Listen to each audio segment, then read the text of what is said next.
নানি বাঁচে থাকতো সেই সময় যদি হতো তাহলে আরো ভালো লাগতো। তারই শখ ছিল এটা দেওয়া।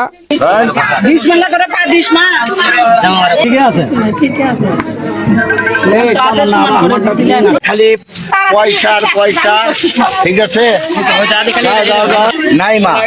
নাইমার যা ওজন হবে পয়সা দিয়ে এক পাল্লায় সমান মাপে দেওয়া হবে নাইমার জন্য।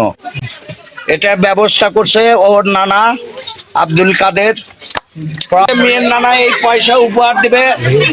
এই যে আব্দুল কাদের প্রামাণিক, ওনার ইচ্ছা ওনার নাতনি হওয়ার পর নিয়োগ করে।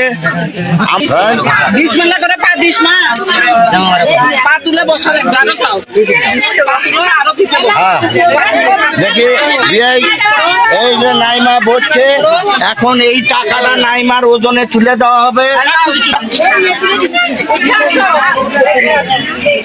এই যে পয়সা তুলে দেওয়া হলো, আপনারা দেখতে পাচ্ছেন। এই যে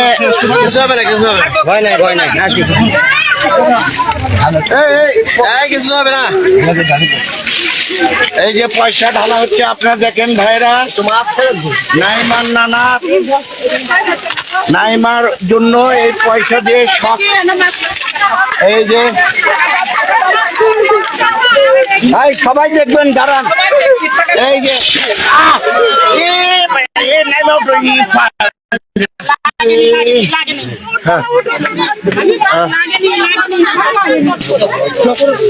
পয়সাগুলো তোলা হবে।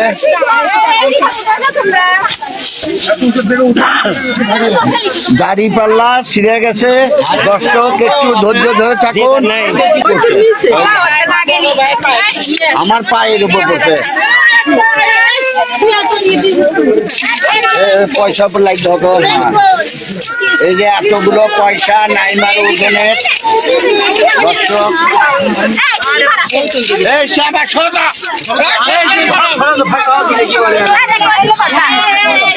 ঘটনা কি, এটা আমি অনেক আগে একটা পেপারে দেখছিলাম, আমি শিবগঞ্জের ঘটনা। তাতে আমি নিয়ত করছিলাম যে আমার পয়লা লাতি হলে আমি এটা দেব, এই জন্য আমার এই জিনিসটা দেওয়া। মেয়ের বড় মেয়ে আমার, হ্যাঁ বিয়ে অনেক আগে হচ্ছে, তখন আমার সমর্থন হয়নি, আমি দিতে পারিনি। তবে অন্যান্য মারা গেছে, আমাকে বলে গেছিল, আমি সমর্থন হচ্ছে, আমি দিছি, আর কিছু না। কতদিন লাগলো আপনার? এই পয়সা অনেক দিন ধরে জোগাড় করতেছি আমি, ঘুরে এখন মিলাতে পারছি আর কি। হ্যাঁ, হওয়ার পর থেকে কেমন লাগছে? ভালো লাগছে। হ্যাঁ, আমি ঋণ মুক্ত হবে।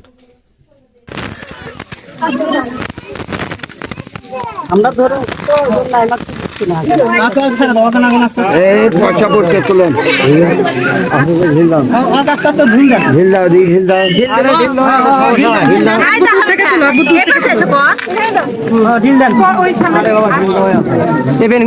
ঠিক আছে।